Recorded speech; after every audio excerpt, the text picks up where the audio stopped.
There's a couple huge accomplishments in the MLB right now. Shohei Ohtani hits the 50-50 club. And the bigger one, I think, Vladimir Guerrero Jr. hits 30 home runs.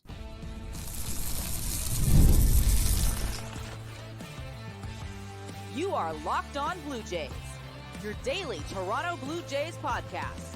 Part of the Locked On Podcast Network, your team every day.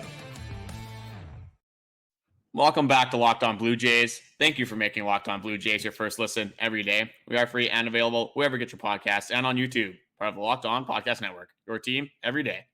Now through September 22nd, all FanDuel customers can bet $5 and get a 3-week free trial of NFL Sunday Ticket from YouTube and YouTube TV. Visit FanDuel.com to get started.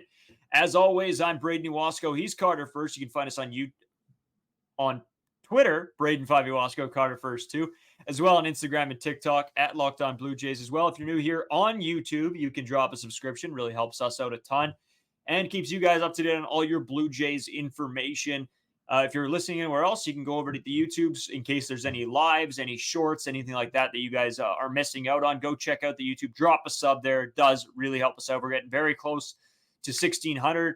And, we just want to keep growing this, getting more Blue Jays fans all together here with the Locked On sort of Blue Jays guys here. Carter, ton to talk about. We got to talk about Vlad hitting 30, the Bo injury that'll end his season. Series preview, a ton of Blue Jays news. This is going to be a big episode. Hopefully we won't keep you guys too long. We'll keep it so that, when you're in the car and you're on your drive or going for that walk, it does, it doesn't take up, you don't have to listen to this in 4 different parts. But Carter, let's start with this. The big news out of the MLB, Shohei Ohtani is the first player to join the 50-50 club, 50 home runs, 50 stolen bases. I'm going to put this question out to the fans first and the listeners, and then I'll drop it to you, Carter. Is or will Shohei Ohtani be the best player ever in the MLB? That's over Babe Ruth, over Mickey Mantle, whoever else you want to throw into the conversation. Carter, to you, when Shohei Ohtani's career is finished, will we look back and say that he was the best baseball player to ever play the game? That's a tough one for me to say because you look if you are comparing him to Babe Ruth played over 20 years in the MLB.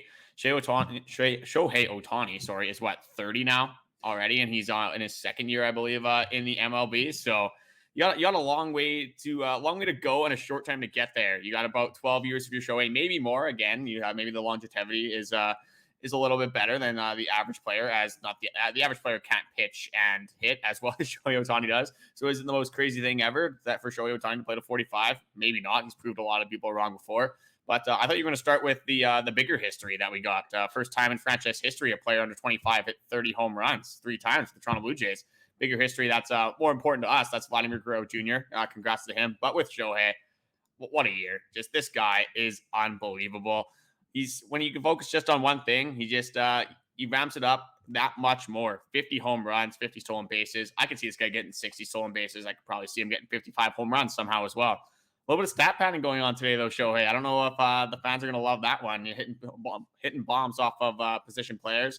Maybe that's what they do. Just Shohei Ohtani's not actually good. He's just taking advantage of the position players on the mound. Take his home run count down to maybe 49. Maybe 2 of them are against position players. Unbelievable player, and we're very lucky to watch a guy like Shohei Ohtani play baseball. Obviously, you don't have any guys like this throughout history. Babe Ruth would be the closest. So we are very lucky to see one of the greatest players to ever play baseball right in front of our eyes.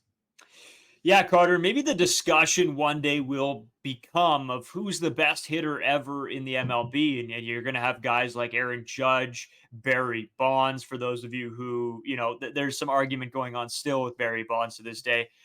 Babe Ruth, Shohei Ohtani, there's a lot of guys that'll end up being in this conversation. Maybe Vlad one day if he can just turn it on and keep it on for a bunch of years. But that'll be the question. Let us know what you guys think. Will Shohei Ohtani be the best player ever in MLB history by the time I do have one question for you, Braden, though, before I guess I got 2. This is a 2-part question. Okay. The first one is, did Shohei Ohtani have the 50-50 on his bet slip?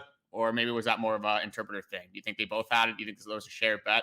Shohei must have been in on this. He must have known that he was going to be able to put together the 50-50.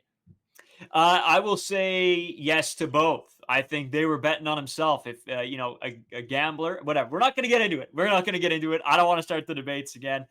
Good for Shohei Ohtani, an election player to watch. Let's get in and talk about the man himself, Vladimir Guerrero Jr. An absolute beast, hitting 30 home runs this season after the slow start that he had, and he'll probably tack on a few more as the 9 games comes to a close, and Vlad is the key to the offense, Carter, and I think we're seeing that this season. He's revitalized, he's back, and it's exciting to watch, and I think this gives me more and more hope going into 2025. How couldn't it? How couldn't the performance Vladimir Guerrero Jr. is putting on this entire season, but especially after the All-Star break, get you excited for 2025? Since the All-Star break, he has played 54 games.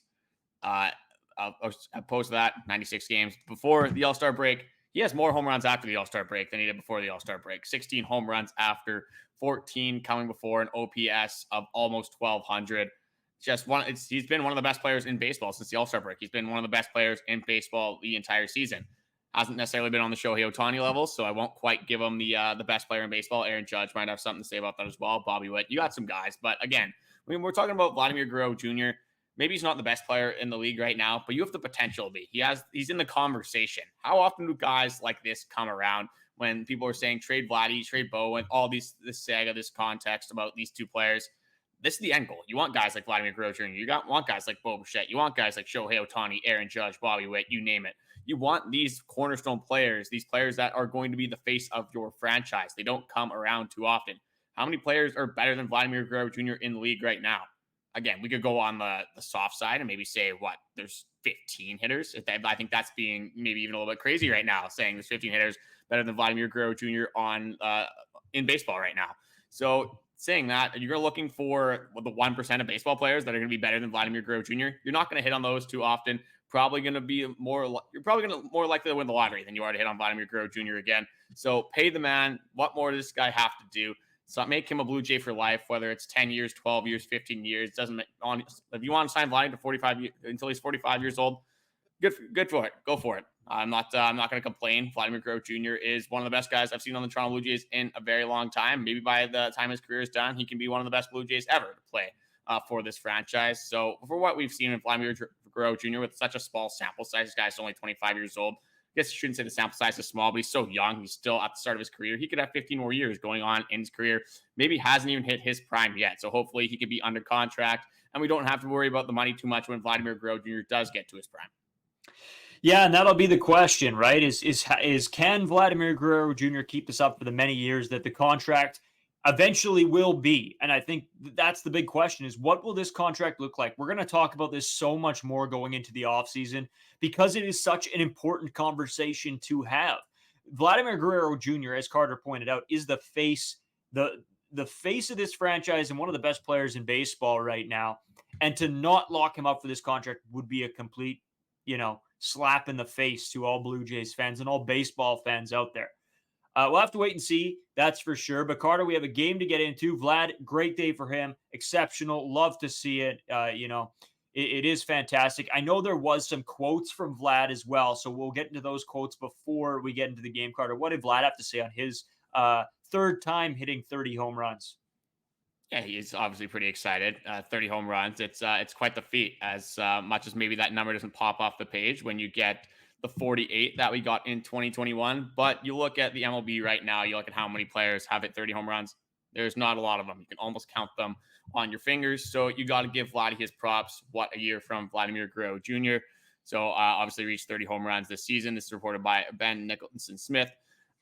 This is what Vladimir Guerrero Jr. said after this game where he hit his 29th and 30th home run. So he says, "It definitely means a lot to me. I'm very happy and very proud of myself and the way I've been playing." John Schneider goes into saying, "It's tough to put into words. He's really just that good."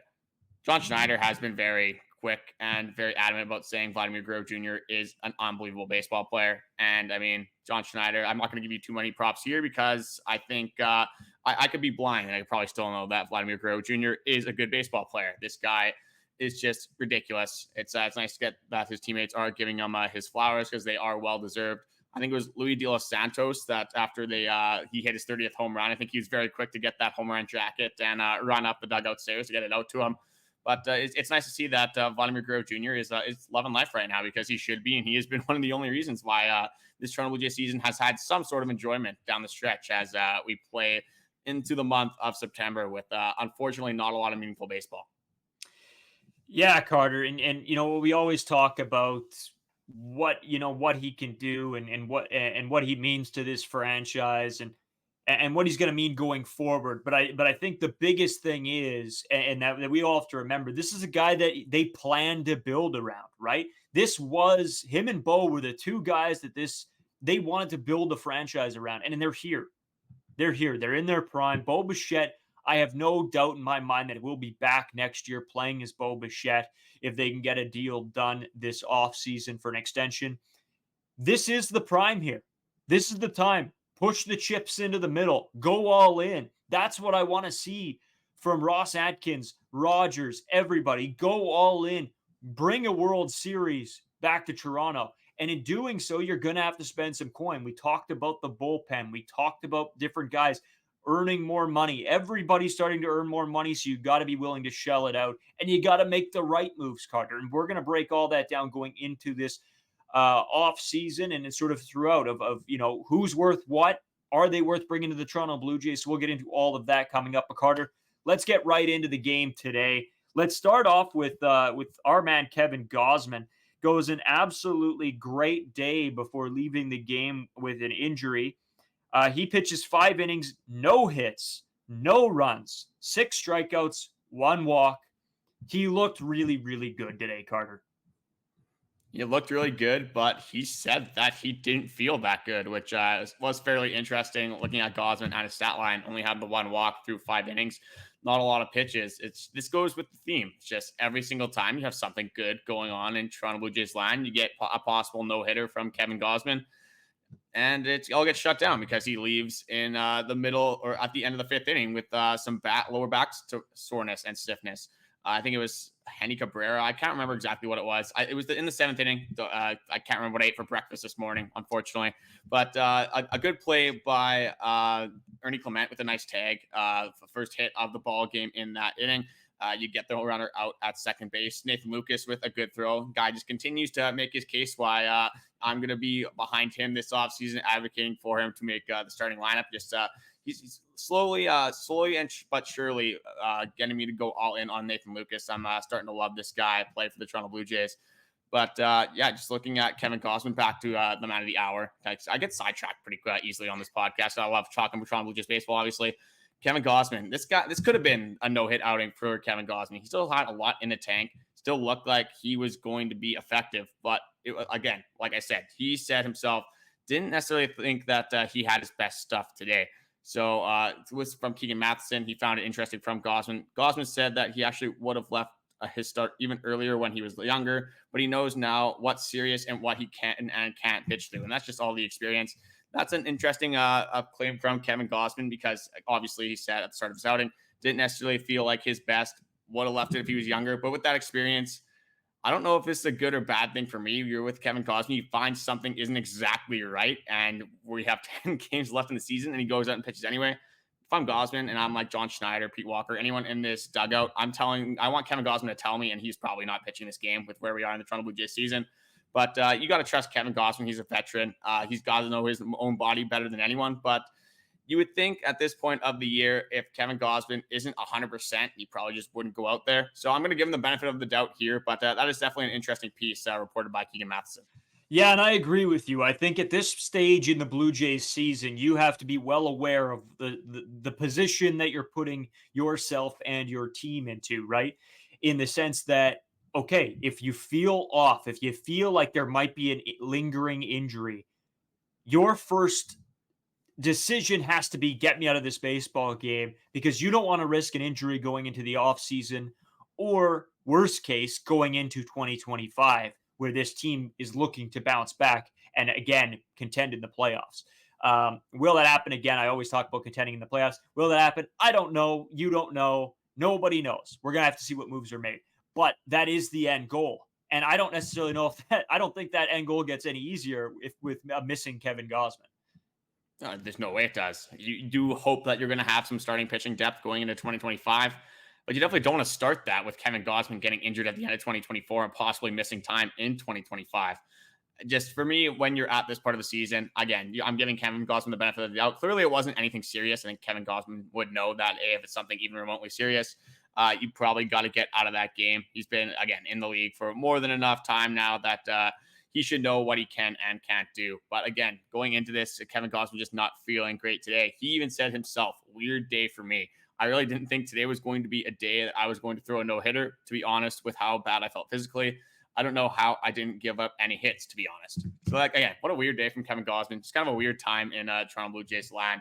When we're talking about these injuries and stuff, you have Kevin Gausman, Dalton Varsho, some other guys that we'll get into.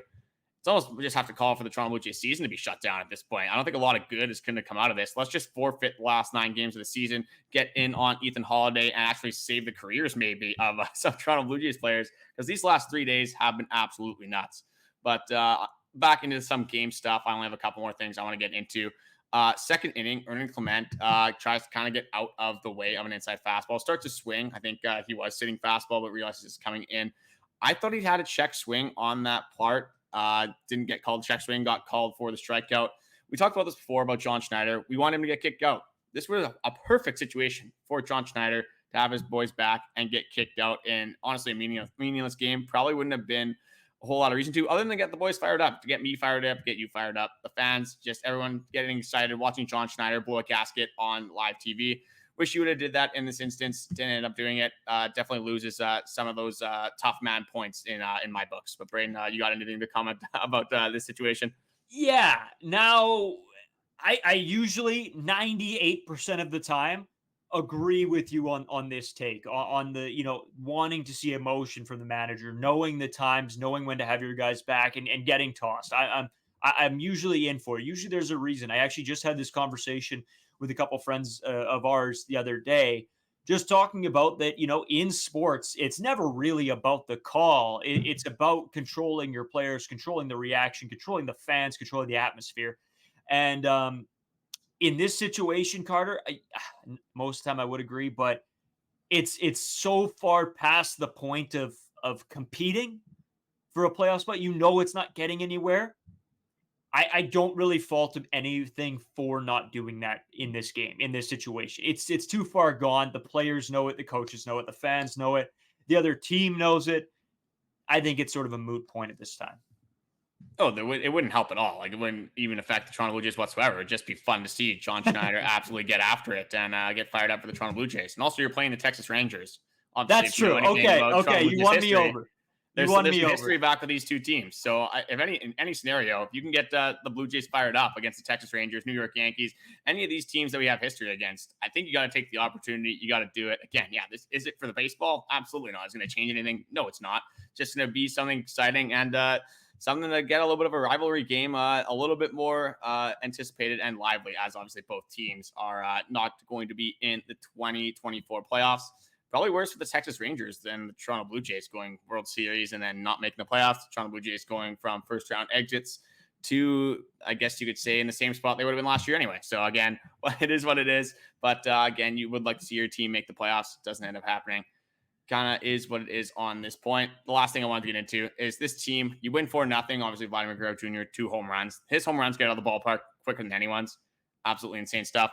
But this team just was not hitting with runners in scoring position today. I don't know what it was. They seemed like their first and second hitters of the inning were getting on a lot of these times. Just were not scoring runs. 0 for 10 with runners in scoring position. Top of the second, you had first and second runners on first and second, 0 outs. You don't get anything in. Top of the third, you have 1 and 2, no outs. You get a run off an error from Alejo Jimenez hit. But again, you want to score more than 1 run in this situation. And then top of the fifth, same thing. You get on first and second, no outs, and you don't score in that inning. Again, you win the baseball game. In the grand scheme of things, this is great. But again, if you want to talk about the grand scheme of things, you do want to get hits with runners in scoring position, especially when you have no outs, not scoring a run when you have a runner on second with 0 outs. Not going to get things done now, not going to get things done in the future, not going to get things done ever. Yeah, Carter, and the biggest thing here is the bottom half of the lineup did absolutely nothing today. And we talk about lineup depth, and you can tell not having some guys, the injury bug is a little bit out there, and you can tell it's hurting this team. George Springer's not in the lineup today. It throws everything out of whack when you have so many injuries. Bo Bichette, Dalton Varsho, Will Wagner. Well, George Springer just out of the lineup. So it all plays a part in what you see from the bottom of the order, right? Some of those guys that you wish would have been in those spots instead now aren't there to clean up some of the leftover pieces or be able to drive in some of those runs. So again, this is all coming back down to there's 9 games left in the season. They're putting guys out there to hopefully watch them succeed and see what they can do. Carter, you know what? We've been yapping for a while here. Let's take a quick break. We'll be right back. We got to talk about the Bo Bichette injury. We got some Blue Jays news for you before we get into the series preview. Take a quick break, and we'll be right back with all of that. Take care of all your vehicular maintenance needs with our partner, eBay Motors. eBay Motors has everything you need to maintain your vehicle and level it up to peak performance. From superchargers, roof racks, exhaust kits, LED headlights, and more, whether you're into speed, power, or style, eBay Motors has got you covered. With over 122 million parts for your vehicle, you always find exactly what you're looking for. And with eBay Guaranteed Fit, your partner's guaranteed to fit your ride every time or your money back. Because with eBay Motors, you're burning rubber, not cash. All the parts you need at the prices you want. It's easy to turn your car into the MVP and bring home that win. Whether it's a new spoiler, new brakes, or you just want to deck out your ride, eBay Motors will have everything you need. They're super easy to deal with, very knowledgeable, and their experts give great advice that is specific to your needs. So to keep your ride or die alive, you can go to eBay Motors or go to ebaymotors.com. Eligible items only. Exclusions apply. eBay Guaranteed Fit only available for U.S. customers.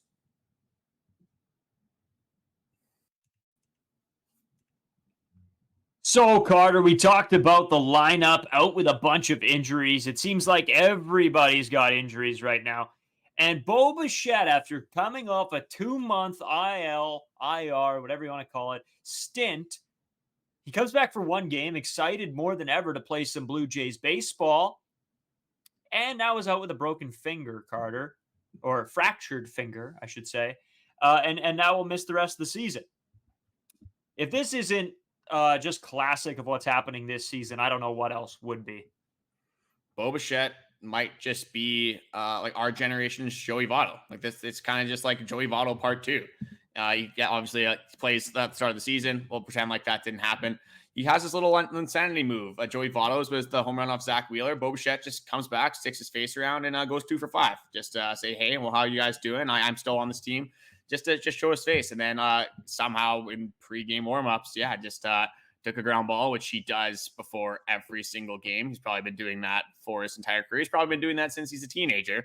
And in this specific day, he gets a ground ball off the middle finger, fractures his middle finger, and there goes Bo Bichette's season. We were saying this before. We were saying if we were management of the Toronto Blue Jays, we were within the organization, we would have just shut down Bo Bichette to begin with. You come back for 10 games, doesn't really make a difference anyway.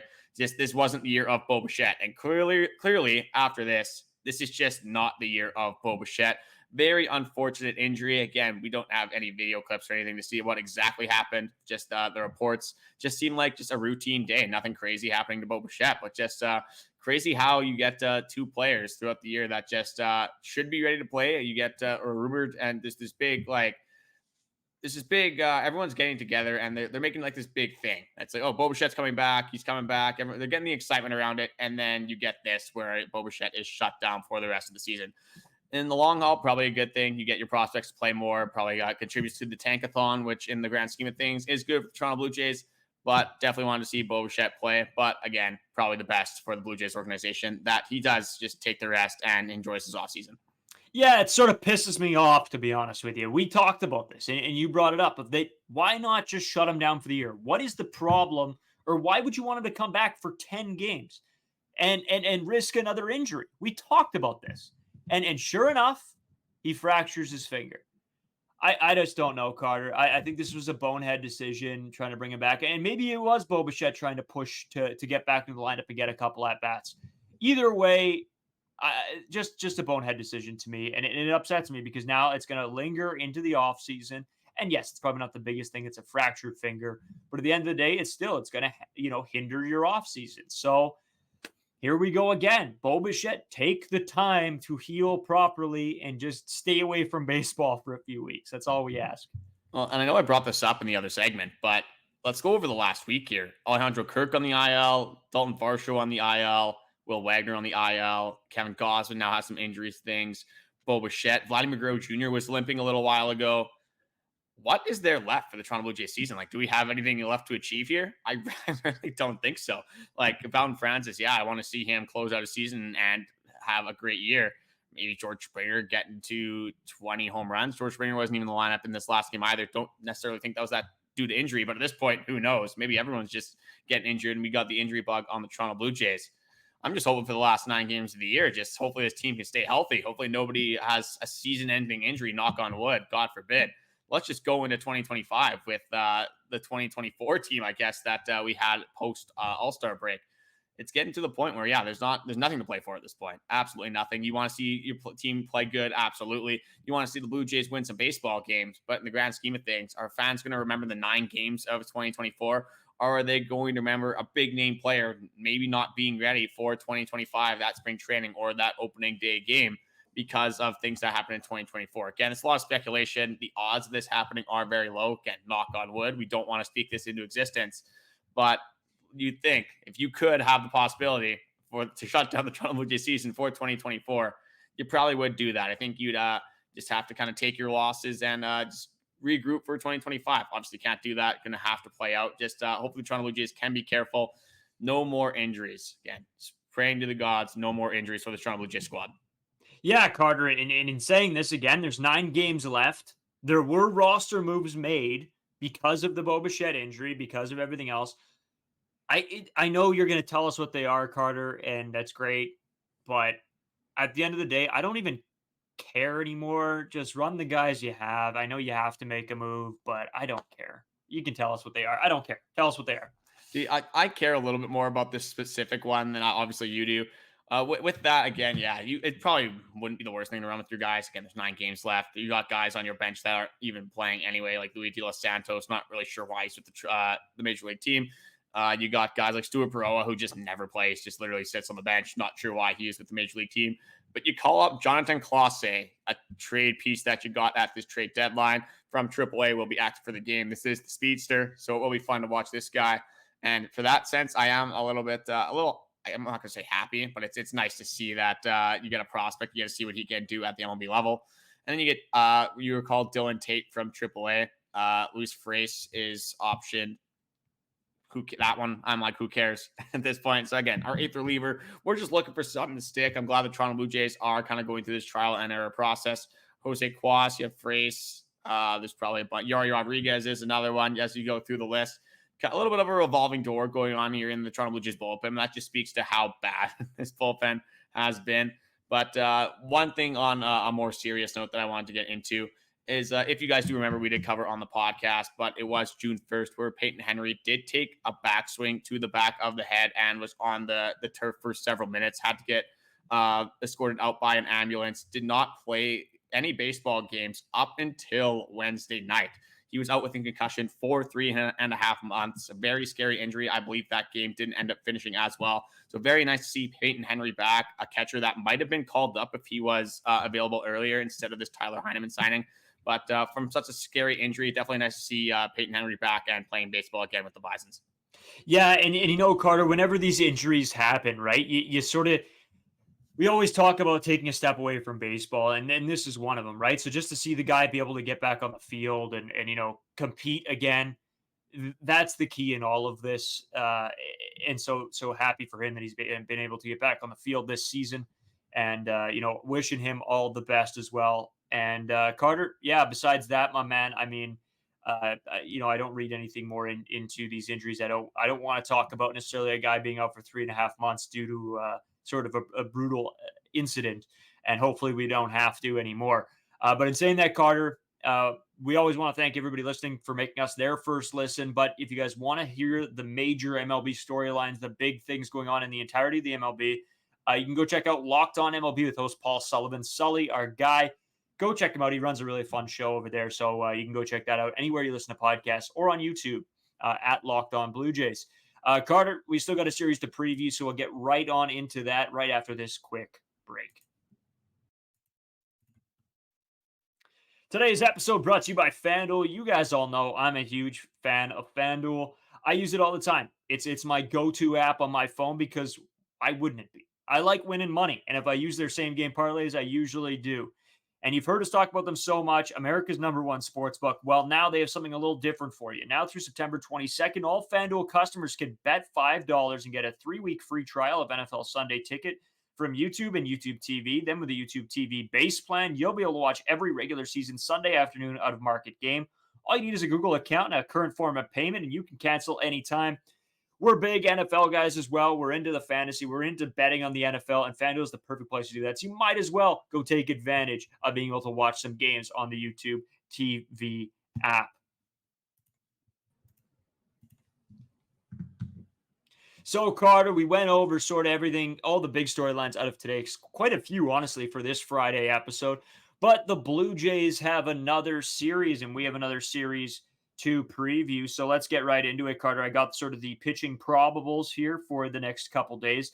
Toronto Blue Jays versus the Tampa Bay Rays. Jose Barrios versus Tyler Alexander in Game 1. Game 2 will be Yariel Rodriguez versus Bradley. And then Game 3, it was Chris Bassett versus, this is Shane Baz. Has a 2-3 record with 76 innings pitched with a 3.28 ERA. We'll see what this guy can do. I haven't really seen too much from him, Carter, but this should be an interesting series. Two AL East teams that just haven't been good, to say the very least. Anything that you're specifically looking forward to this series? For me, Carter, I mean, there's no Bowden Francis, so I guess I'm hanging my hat with Yariel Rodriguez to see what he can bring to the table over the weekend. For me, just looking at the series, the Toronto Blue Jays start on the road against the Tampa Bay Rays, will finish on the road against the Tampa Bay Rays. These two teams look so different from what they did in the first series of the year. It's absolutely insane. Obviously, a season where both teams did not go the direction they wanted to. The Blue Jays having some injuries, the Tampa Bay Rays having injuries that are way worse and way more meaningful than the Toronto Blue Jays, still ending up in the same boat. These teams are very close to being in the same boat in the standings. So for me, I just want to see what the Tampa Bay Rays got in their system. I'm assuming they got a lot of their prospects up for their major league team. Obviously, Randy Arozarena leaving that team. Isaac Paredes is also gone as well. So they did open up a few spots there. You got McClanahan back for a full year next season, Drew Rasmussen. So I want to see what these guys have with their prospect pool. I want to see if we're going to have to be looking out for any young guns coming up through the Rays system for 2025. That's what I'm going to be focusing on, and just seeing how our guys compare to these Rays prospects. Hopefully we can win the prospect battle and again, hopefully win a series. Again, I want to see the Jays win, but again, for the grand scheme of things, the Tankathon is coming into full effect here in 9 games. We said we wanted the Toronto Blue Jays to go 12-0 and maybe the playoffs. Now, we won 1 game, maybe take 1 more from like the Red Sox, maybe 1 from the Rays, and then just kind of say our goodbyes from there. Again, tough to cheer against the Toronto Blue Jays, but if you see the prospects absolutely mashing, and maybe you get a loss, maybe you get one of those 13-8 losses that we saw against Texas Rangers, could provide some good baseball, but also contribute to the Toronto Blue Jays. But 9 games left, we're down to single digits. So it's 10 days of baseball left. We got 1 more off day, I believe, before the end of the season. So it's getting towards the end of the road here. It's kind of sad. I don't know. I'm a little bit relieved, I guess you could say, which is tough to say. But overall, it's going to be disappointing how the season went, and just a little bit sad that we're not going to be seeing Toronto Blue Jays baseball, at least meaningful Toronto Blue Jays baseball, until April of next year. Yeah, Carter. You know what? I do a little bit of a look back over our time with this podcast, and it started with such high hopes, such craziness. I remember we did our demo for Locked On to secure the podcast, and we're talking about Shohei Ohtani and what was going to happen there and the disappointment but still the prospects of going into this season, and wow, will we let down quickly. And then, sort of just the craziness that was this year, the letdown that it was. But you know what? I have a feeling that this team is going to come back better than ever in 2025 with some great roster moves. That's what I'm praying for. That's what I'm hoping for. It'd be a way more fun podcast if this team was winning baseball games. Hey, we might not have gotten the 50-50 from Shohei Ohtani, but we got 10-10 from Dalton Varsho. So that's our win right there. That's our history. Dalton Varsho making history for your Toronto Blue Jays, almost being 20% as good as Shohei Ohtani. Again, we got to take our fat L's there. That's probably going to go down as one of the tougher moments in Blue Jays history, especially for us being in the meat of it, being in the heat of everything. As we started this podcast, that was the main thing going on. You were obviously on top of the moon for a whole, 2 minutes, I think it was. Yeah, about 45 seconds. Yeah. there was a lot of happiness going on, and it all got shut down very quickly. And yeah, just we're looking at what could have been. I don't know if Shohei Ohtani goes 50-50 on the Blue Jays. You got a little bit more of some cover in that Dodgers lineup, some guys that you can hide behind. Not saying Shohei Ohtani has to hide behind any guys. Obviously, hitting 50 home runs, you don't do that by a fluke. But what could have been with the Toronto Blue Jays? Could have had Vladimir Guerrero Jr. and Shohei Ohtani hitting back-to-back. Just now that's going to be a dream world that we're probably never going to see in our lifetimes. But let's get, I guess, on to some more positive things. The weekend's coming up. This is the Friday episode. So congratulations. You guys made it through the week. So did we. I got a big weekend coming up. I got actually slow pitch, believe it or not. We got a little bit of baseball to end off the year. Just it's slow pitch for a wish, a nice charity tournament that a bunch of teams from around Manitoba go and enter. So it's going to be a lot of fun there. James Barker Band closing down the night for a concert. And obviously, I got my return to beer league hockey on Sunday. Got a lot of sports going on this weekend. Baseball, football, baseball. Might get some golf in as well. Going to be a jam-packed weekend as we get near the end of this Toronto Blue Jays season. You got anything going on this weekend, Braden, before we do head out for the weekend? You know what? I've had a good summer. I've had a really nice summer. I've been able to take, I've gotten some weekend days off. It's been really fun. We've done a bunch of good things. We went to Toronto. And now it's started getting to the point where the NHL's back. Of course, I work with, Winnipeg Blue Bombers, Jets, Winnipeg Jets radio, and that's all coming back to a head here. So it's the overlap. It's the craziness time of the year for me. Weekends are taken up by NHL hockey, CFL football, NFL football, MLB baseball. So it's a crazy time of year. It's a great time of year, but busy for me. So I think me and you are going to have very, very different weekends. No, absolutely. For me, I'm not worried about us being busy nearly as much anymore because we're off of our 162 game season, what it felt like, which was our slow pitch this summer. Absolutely insane. Have no games for the first month of the season because of rain, and then just have a million games through the backstretch. August was a crazy month for this podcast, obviously crazy month in our lives as well. So for me, getting into September, we get the end of baseball, but we got a lot of sports. I'm not doing nearly as much for my social life. I'm usually at home a lot more at this time. So it's nice for me to have something to do watching sports and just kind of have just something to do rather than go out and play baseball during the summer. Again, we have like 3 months of summer here in Manitoba. We might as well get out and enjoy it.